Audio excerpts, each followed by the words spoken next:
messages, nature spirits, ancient wisdom. Cosmic conscience wants you to work with these frequencies. I embrace my transformation. I courageously let go of the past. The magic of nature is in me. I am brilliant and I am blessed.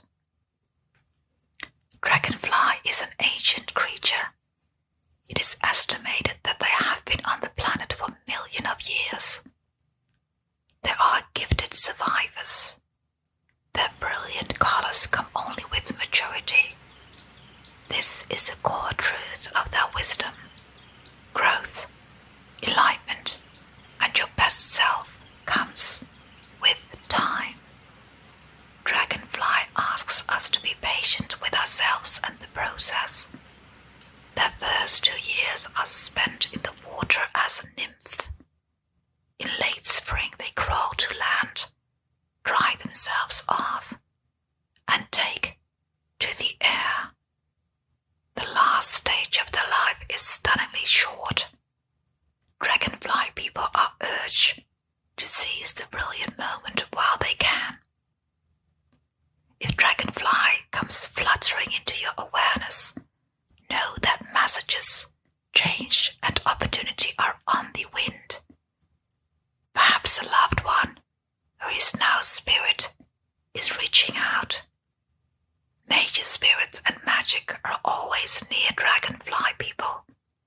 Pay attention to omens. If Dragonfly is your totem, you have the power to continually transform into something better and more brilliant. You will always have everything you need to prosper. If you ever feel static, call upon the energy of the Dragonfly to help change the situation and lift you to a brighter and more beautiful world. Questions for you to reflect on. Are you stuck in the swamp of the past? Rise above it. Are you disconnected from the brilliance of your inner light? Look within. Be reminded, life is too short to be anything